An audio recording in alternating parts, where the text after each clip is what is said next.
These two downright freaky Jurassic Park hybrids are toys that have haunted me since I was 6 years old.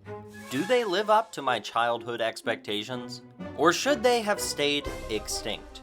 Watch the video and find out. Hey there, my Googly Gang, Gary the Gremlin here, but I can't deal with that now because today I'm reviewing two very special toys: the Jurassic Park Chaos Effect Compstegnathus and Velocirapteryx. If those aren't the longest, wildest dinosaur names you've ever heard. Happy Hybridween!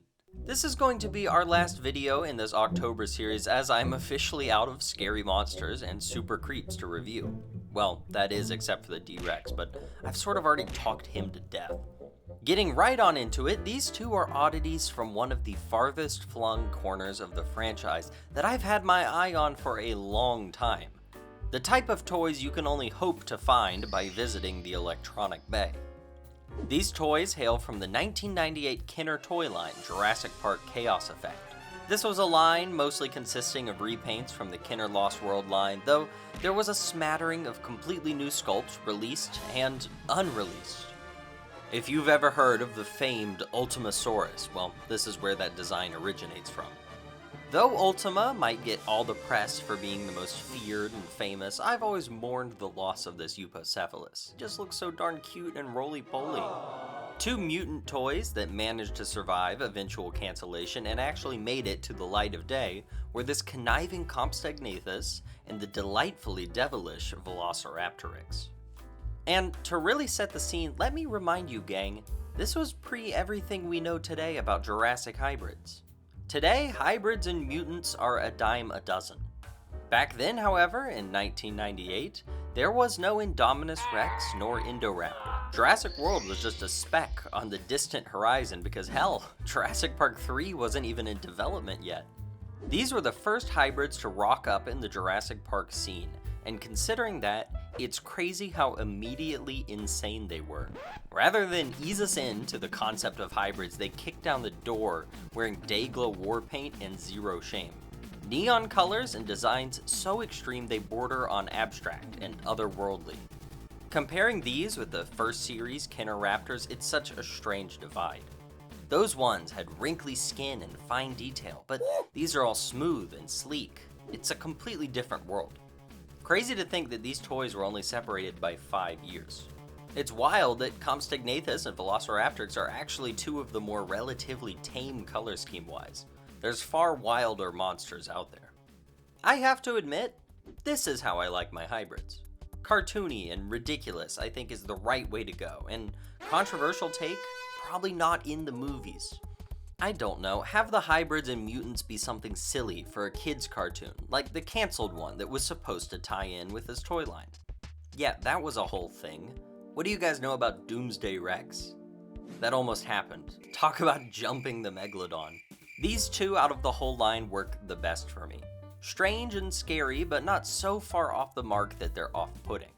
Let's kick things off with Compstegnathus, the more palatable of the pair. I feel he's not too far removed from what you'd see in a Jurassic World series today. This is very Indoraptor coded, right? There's even a touch of Scorpius Rex with how gangly and misshapen these crooked limbs are. As you might guess from the name, Compstegnathus is a genetic monstrosity, combining the agility and hunger of the Procompstegnathus with the defensiveness and power of the Stegosaurus. In case you were curious, yes, the box does specify this species Procompstegnathus instead of Compstegnathus.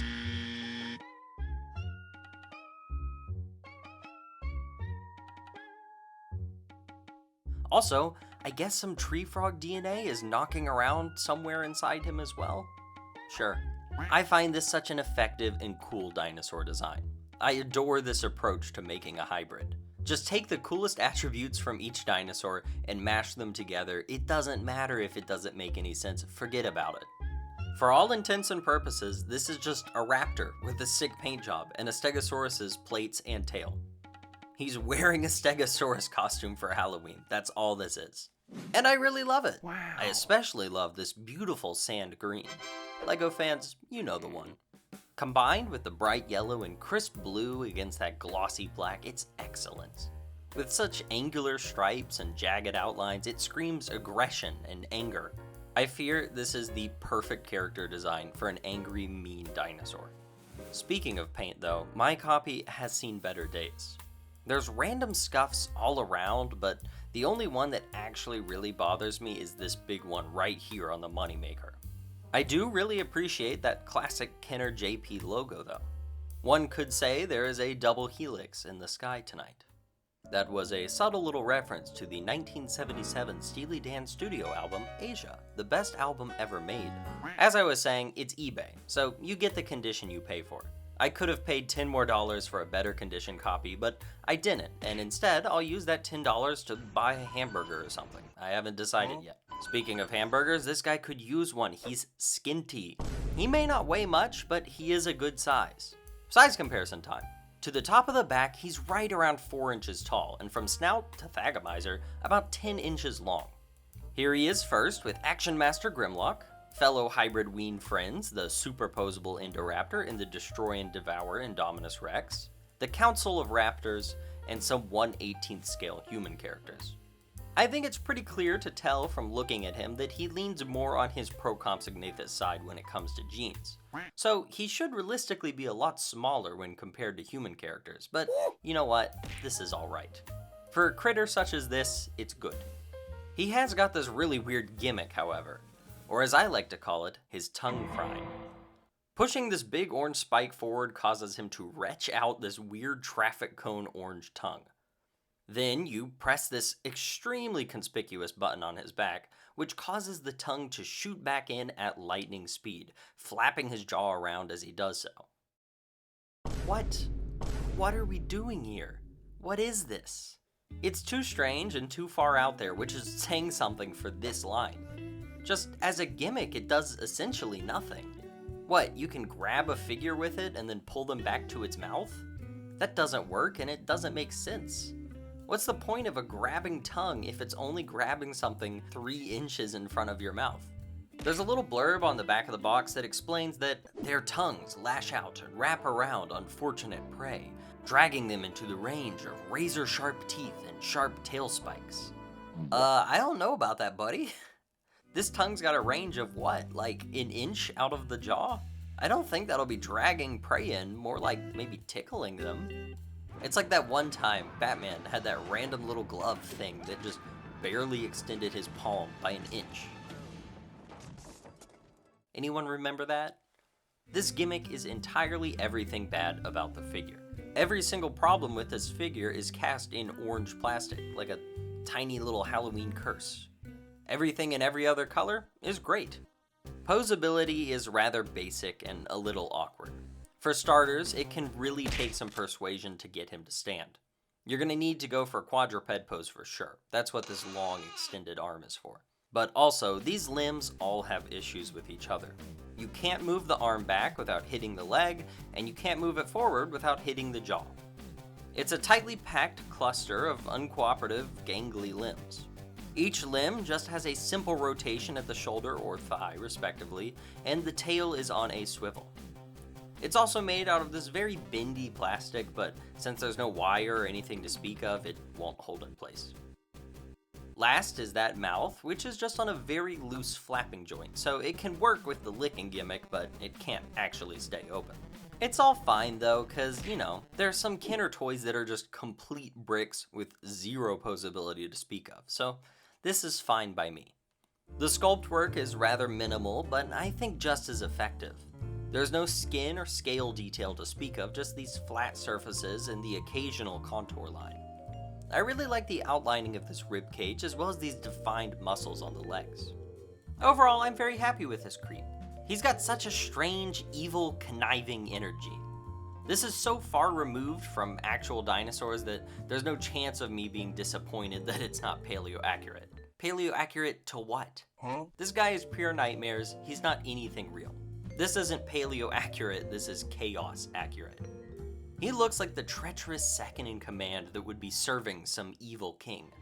Oh, and speak of the devil, here's the Velocirapteryx. First off, opening up the eBay package, I was completely blindsided by just how much heavier and bigger this guy is than the Compstegnathus. I've looked at eBay listings of these guys for years and I guess never actually seen them side by side, so that completely surprised me. By the way, that unboxing was filmed and is a separate video you can go watch here. Might as well like, comment, and subscribe while you're at it, because if you like dinosaur content, this channel is for you. But putting these side by side, Velocirapteryx is so much larger. He's twice the weight and nearly twice the height of his goblin brethren. Let's get round 2 of size comparison out of the way real fast. To the top of his back, he's 5.5 inches tall, and from plumage to snout, just under a foot long. Here's the full Hybridween lineup all together. Wow, it's like a class reunion for genetic accidents. I guess that would make D-Rex like prom king or something.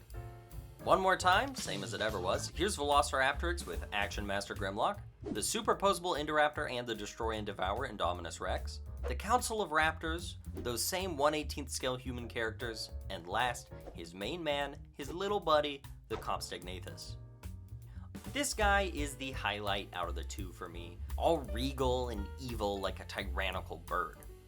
If the name wasn't enough of a clue, the loathsome Velocirapteryx is a hybrid between a Velociraptor and an Archaeopteryx. As glad as I am that they chose Archaeopteryx as a species to include in a hybrid, it kind of doesn't make sense. I mean, Compstegnathus and Stegosaurus are species so different, with features so radically different, that it makes sense to make a hybrid of them. There's like a strange mishmash of two very different things happening. Velociraptor and Archaeopteryx are both small bipedal feathered dinosaurs, right? Well, I mean, I know there's still debate as if Archaeopteryx is a bird or a dinosaur because it's kind of the missing link, but that's not what we're talking about here. I'm saying that these are both two small feathered dinosaur creatures. If you mix those together, you just get a slightly more Velociraptor-looking Jurassic Park Velociraptor. I feel a great disturbance in the fossil record. I love how there's barely anything here that actually conveys Archaeopteryx. The only slight thing is this long extended third digit, which has become a sort of horrible wing finger. The long snout, the thin proportions, the feathers, these are all just things you would expect from an actual Velociraptor. I get that within the context of a Jurassic Park toy line, this is supposed to be a Jurassic Park raptor made to look more Archaeopteryx-like, but in reality, they've just made a slightly more accurate Jurassic Park raptor. It's comical because that wing finger is not even how Archaeopteryx's wings worked. It just had regular wings, much like a bird, because for all intents and purposes, it was a bird. The Velocirapteryx has a downright freaky situation happening where its third digit is extended, not like an Archaeopteryx wing, but actually more like how a pterosaur wing worked. Even weirder though, is that instead of a thin skin membrane, it's got these horribly painful looking feathers jutting out from its poor appendage. From a designer standpoint, I get the vision here.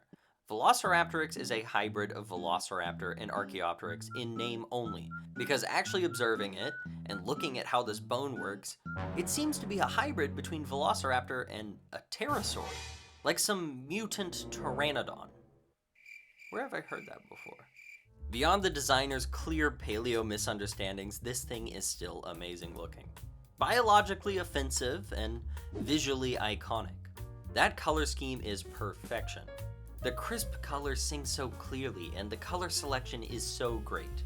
He's giving such a Wild West, desert, sandy appearance, and it works wonderfully.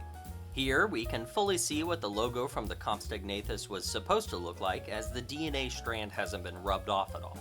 I love this absolutely evil expression on his face. I didn't know a dinosaur could be actually consciously evil, but this one certainly is.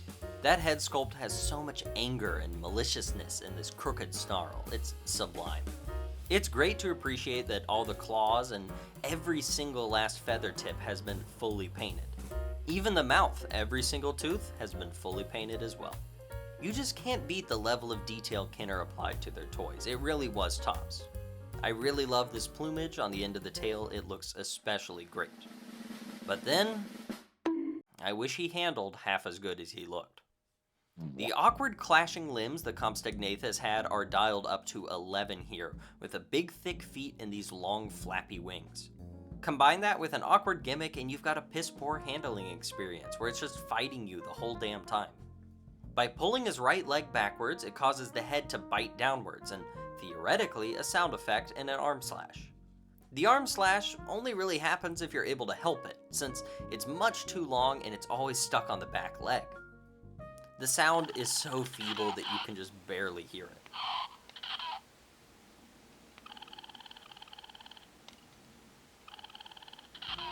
He's so awkward to handle, and these wings are entirely the problem, just cluttering up the whole place. There's a price for fashion, I suppose. As a result, articulation on him is basically useless. Half of it is tied to the gimmick, and all of it is encumbered by the wings. Same as Compstegnathus, there's a rotation at each limb, and actually, that's it. That's all on this guy. He doesn't even get a tail rotation. These two toys honestly leave me in a weird place. I have always wanted them so much, and finally deciding to track them down felt like a big moment, an occasion. But having them in hand, they're a bit of a letdown. It's safe to say that they did not hold up to the years of expectations I was building for them. I feel like the kid who peeked at their Christmas presents early should just be left disappointed. I think that the designs are perfect, and in some ways, the act of making them physical toys has lessened them. These strange proportions and bizarre colors are delightful, but combined with being an actual physical toy and the stiff articulation and awkward handling, these are not good toys. They may look gorgeous and fearsome, but they work best like how you're viewing them right now, through a screen. I'm still glad to finally own them, but it feels a bit hollow. So no, I would not necessarily recommend these. I'm still happy to have them, and they will enjoy a spot on my shelf as an oddity, but they are far from the best toys that Kenner has to offer. Interestingly, Mattel seems to be moving into a new strange direction with this Jurassic World survival line. It seems we're at least getting mutated dinosaurs, and I hope that that leads to the possibility of hybrid dinosaurs. I pray this line is finally how we get some actual Mattel hybrids, such as the Stegoceratops, the Spinoraptor, or maybe, just maybe, redone versions of my old friends, the Compstegnathus and the Velocirapteryx. I hope you Googly Gang enjoyed this Hybridween season. It was a fun series to do, as I've always wanted to cover many of these hybrids for a long time, and it was nice to tackle them all at once. What's your favorite hybrid? Make sure to let me know in the comments. I would actually die for a Hammond Collection version of these guys, or better yet, the Jurassic World Evolution Spinoraptor. That might be my favorite hybrid. Make sure to engage with all the YouTube buttons since they help me so much with that dread YouTube algorithm. Liking, commenting, and subscribing is a small thing for you to do, but it helps me out greatly in making these reviews, and I'm really thankful for it. Once again, I'm also so thankful for you watching the video, and that's all I've got for today. See you next time. Gary the Gremlin, out.